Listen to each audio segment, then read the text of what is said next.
Limpando o vasinho. Isso aqui é uma terapia. Em tempos que acontecem muitas coisas, às vezes eu tenho que socializar bastante e acabo cansada, sobrecarregada, mas aí eu tiro sempre um tempinho para poder cuidar das minhas plantas, das coleções que eu tenho, e isso me deixa bem. Eu me sinto melhor quando eu estou perto da natureza.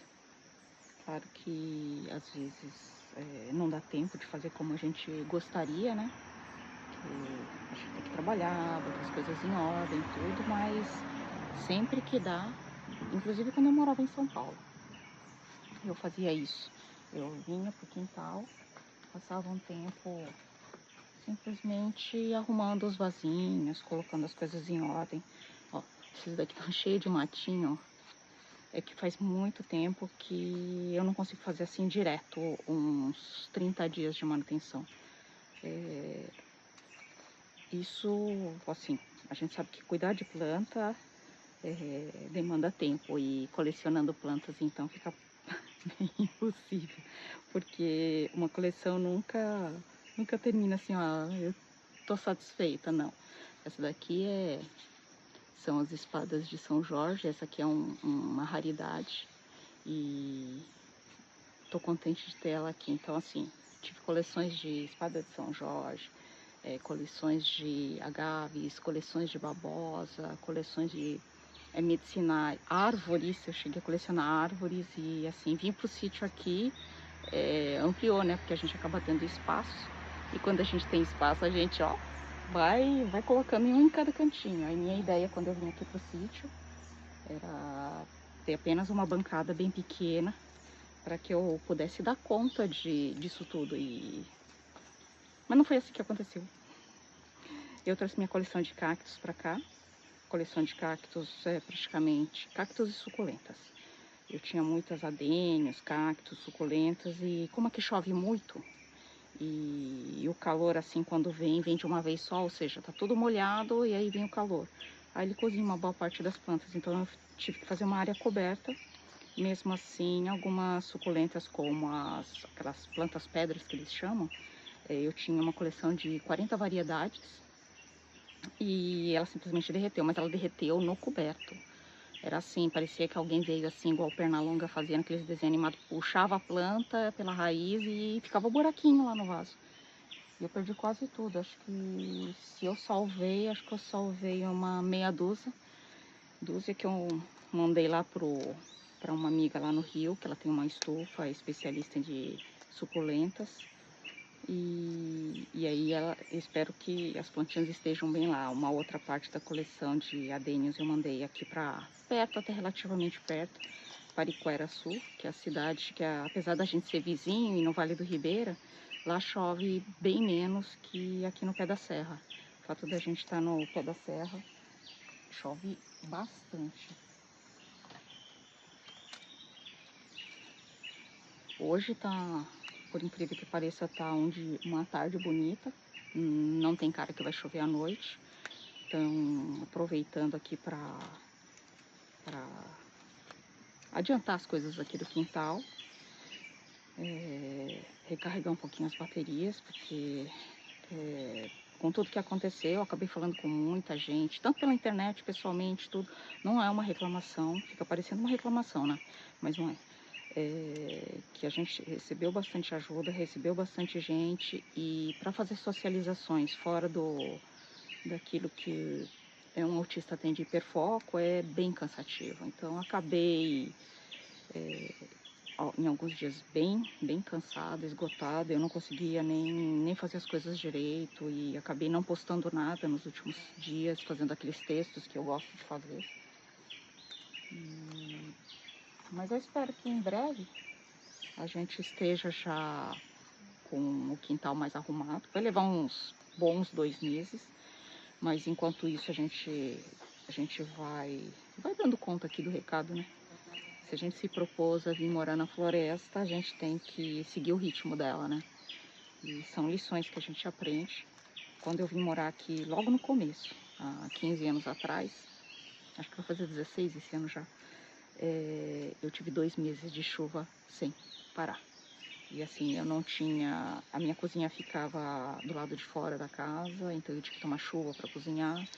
E foram 2 meses, assim, muito puxados. E se eu tivesse que desistir de estar aqui na natureza, eu teria feito isso lá atrás, logo que eu cheguei. Foram 20 dias de chuva direto. Foi desesperador, mas eu acho que foi uma lição, assim, de resiliência mesmo, no sentido de aprendizado, de eu ter mais paciência com tudo, com, com a natureza, com as mudanças, com as pessoas, com espaços.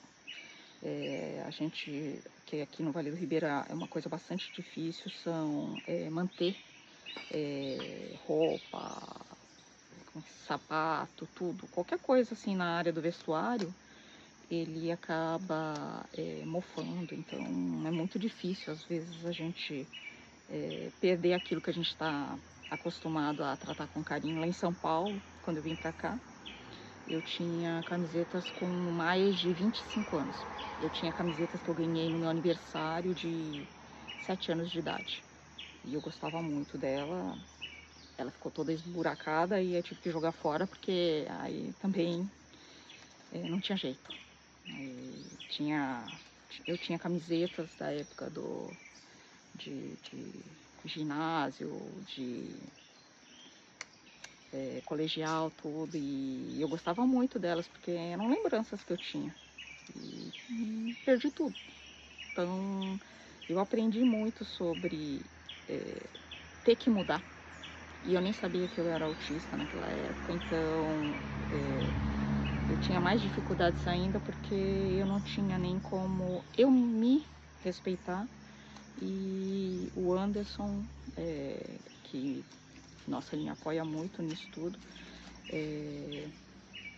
também não tinha como entender o que estava acontecendo, né? Porque hoje eu sei que às vezes o meltdown, se você vê pontualmente só na hora do melt, você acha que a pessoa está tendo chilique.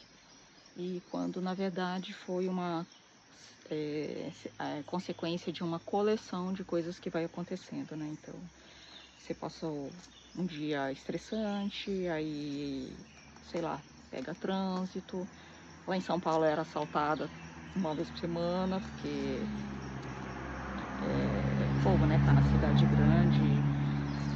E daí chegava em casa muito cansado depois de trabalhar, e aí qualquer discussão virava um grande problema. Hoje isso já não acontece. Com o diagnóstico eu mudei bastante, o Anderson mudou bastante. Então quando eu tô me sentindo assim angustiada ou confusa, porque às vezes a gente não sabe bem classificar os sentimentos da gente no dia a dia, eu aviso minha rede de apoio, que é o Anderson, falo assim: olha, Anderson, não tô legal, eu tô um pouco irritada, eu não sei o que acontece. Aí a gente avalia, sei lá, as últimas horas, juntos, a gente conversa, e aí ele tem algumas, assim, ele elabora algumas, assim, teorias que podem ter causado a minha sobrecarga. Aí ele me explica, aí eu uso a parte da lógica autista, que é bem forte, e daí eu paro, penso, e a gente encontra uma solução em conjunto. Não é ele que manda assim: ó, Cíntia, vai lá, faz isso, vai lá, faz aquilo que resolve. Não. Ele me diz o que provavelmente aconteceu e que eu não estou conseguindo identificar. Aí eu tiro uma conclusão e a gente executa. Normalmente são execuções simples. Então, assim, as pessoas pensam assim: nossa, mas você ser autista é tudo muito complicado. É tudo muito complicado no sentido da gente não ter acessibilidade em lugar nenhum. Mas para solucionar as coisas do dia a dia, chega a ser simples depois que você entende. É claro que foram 15 anos de terapia cognitiva para trauma que eu fiz antes do diagnóstico de autismo. Isso me ajuda muito. Eu ganhei muitas ferramentas de identificar o problema, criar um plano de ação e executar. E assim, sabendo que eu preciso de um um suporte. Então eu peço suporte para o Anderson, ele conversa comigo, me dá a sugestão, a gente cria um plano de ação e normalmente ação bem simples.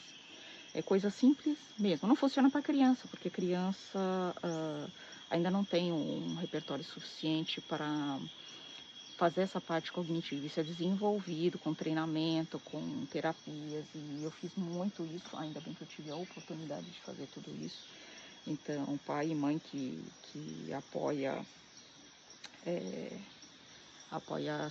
seus filhos para fazer terapia, treinamentos. Então, olha, a chance deles, quando ficarem adultos, conseguirem soluções é muito maior.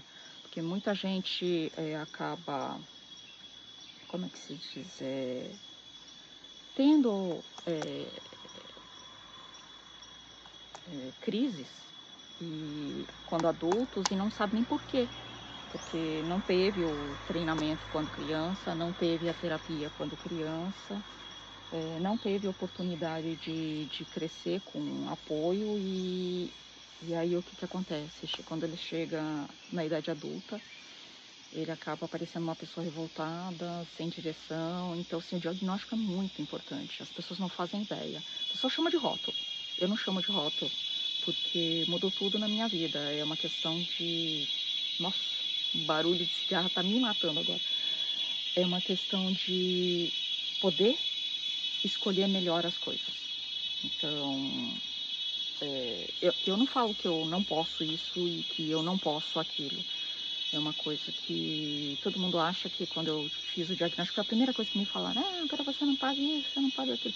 Não, não é que eu não posso isso, não posso aquilo. Eu posso tudo que eu quero, desde que esteja dentro da minha capacidade física, porque todo mundo tem suas qualidades e defeitos. E a gente conhecer as nossas qualidades, as nossas deficiências, as dificuldades, faz muita diferença nas nossas escolhas. Então, eu escolho querer fazer meus sonhos acontecerem. Às vezes o pessoal pensa que eu sou meio sonhadora, meio... Não, eu sou bem pé no chão. Assim, tanto que... Assim, a parte lógica do autista. A gente tem que ter lógica nas coisas que a gente faz.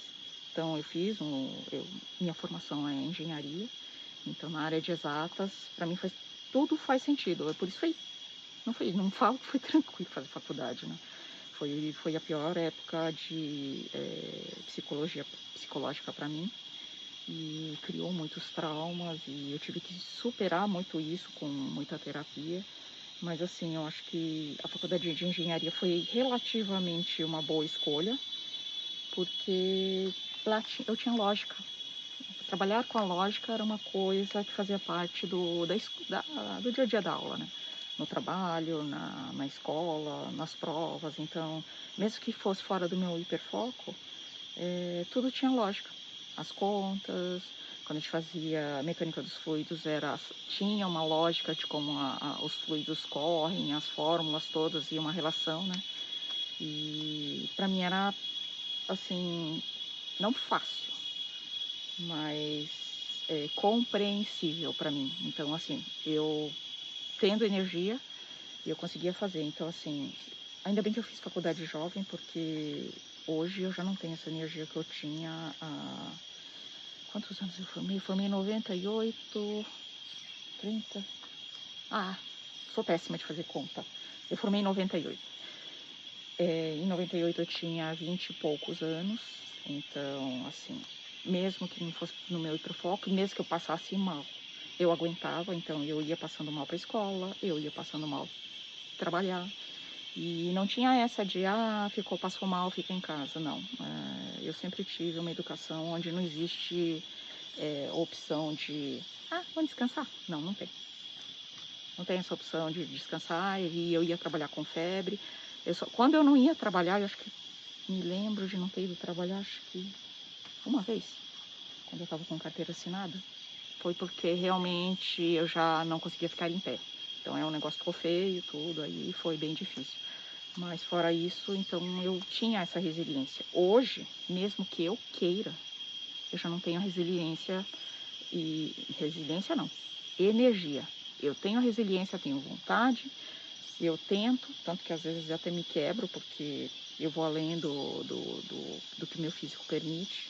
E é interessante que não existe nada sobre autistas na terceira idade, autistas mais velhos, autistas com menos energia. Então eles consideram tudo padrão. E essa cigarra tá me matando. Obrigada, dona cigarra. Esqueci o que eu tava falando. Além de autista, eu tenho TDAH, então eu vou e de repente eu me perco. Mas assim, é muito bom eu ter tido o diagnóstico. Comecei meio revoltante. Fiquei muito revoltada. Eu olhei pra minha vida, assim, pra trás, né? E eu tive o diagnóstico com 47. Então, aos 47 anos, eu tive o diagnóstico e foi assim, uma coisa que eu fiquei muito brava com o mundo. Eu falei, como é que o mundo me trata desse jeito? Eu não mereço isso. Foi a primeira vez que eu olhei pra mim e não para as outras pessoas. É interessante, porque eu passei a vida inteira olhando para as outras pessoas. A prioridade era sempre as outras pessoas e nunca era a minha prioridade. Então, eu acho que a dona cigarra não quer mais que eu fale.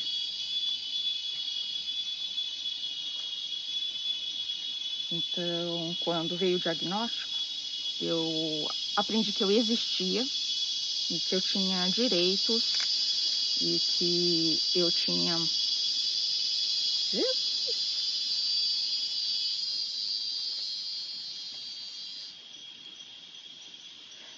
Eu tinha direito de estar bem. Aliás, eu achava que todo mundo passava mal todos os dias. Aí eu descobri que eu posso passar bem. Eu falei, pô, mas você é a vida inteira passando mal. Tinha um dia que eu me sentia bem. Isso desde criança.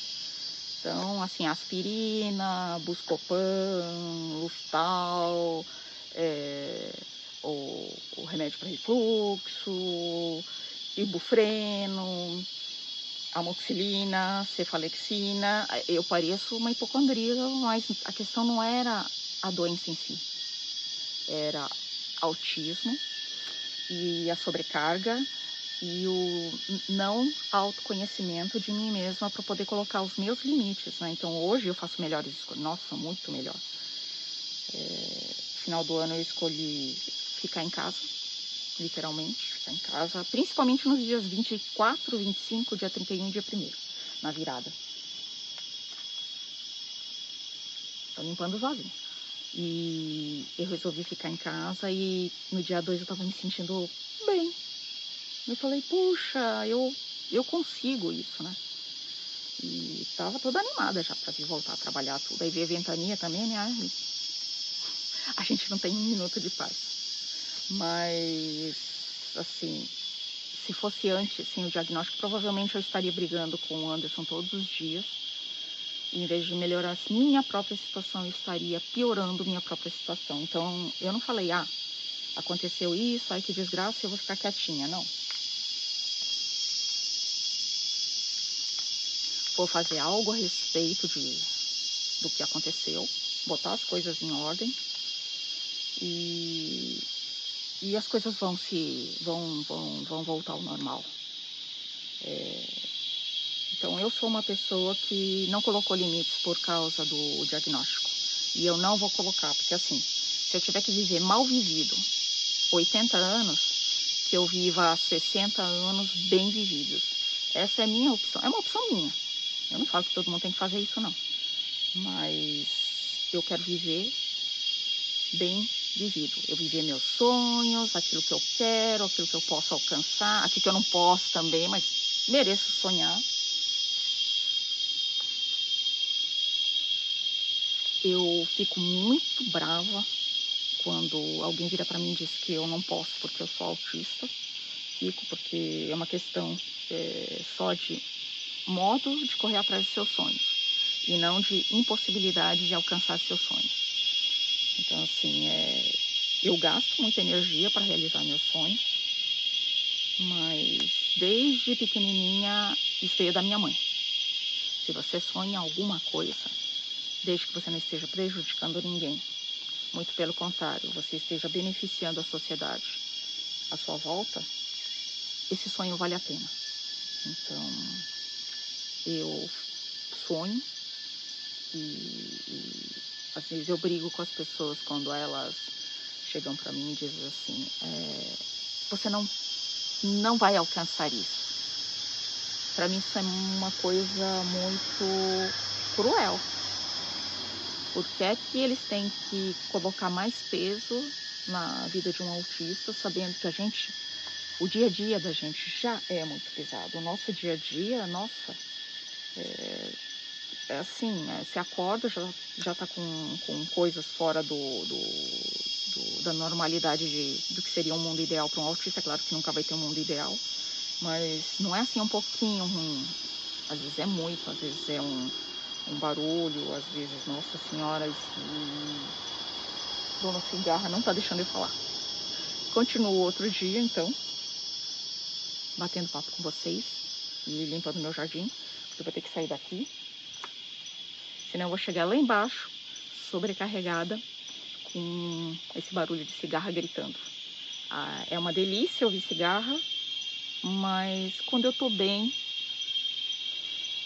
quando eu não tô aqui com a energia acabando, aí eu consigo ficar aqui e até achar legal esse tipo de barulho da natureza. Mas quando eu tô mal, esse barulho da natureza é torturante. Então, assim, como toda pessoa, a gente tem nossos limites e aprender sobre os nossos limites. Isso é o diagnóstico. Então, se você desconfia que é autista, corre atrás. Não para você rotular. E você não precisa falar para todo mundo que você é autista, não. Porque o mundo ainda é muito preconceituoso. Muito cruel com a gente. Então, não conta para todo mundo, não. Guarda para você. Faz terapia, conversa com amigos de confiança. Amigos de confiança é uma coisa que eu aprendi a ter depois do diagnóstico, porque eu confiava em todo mundo. Não é à toa que eu vivia ouvindo que eu era meio besta, mas aí eu falava assim, nossa, mas uma hora eu sou muito besta, outra hora eu sou muito inteligente. Eu entendi. E depois eu descobri que era o meu funcionamento que precisava ser ajustado. Hoje, para mim, nossa, muito melhor pós-diagnóstico. Então, se você tem dúvidas, corre atrás porque muda tudo. Só não vai ficar na fase do revoltado e querendo um mundo perfeito amanhã, que aí é infelicidade na certa. A gente tem que correr atrás daquilo que é possível. Então, corram atrás daquilo que é possível, sonhem tudo que vocês querem sonhar, vivam a vida. Eu faço tudo que eu quero. Tudo que eu quero, mesmo que às vezes não saia do jeito que eu quero, mas eu falo que o meu objetivo é viver uma vida feliz. É isso aí. Tchau, gente.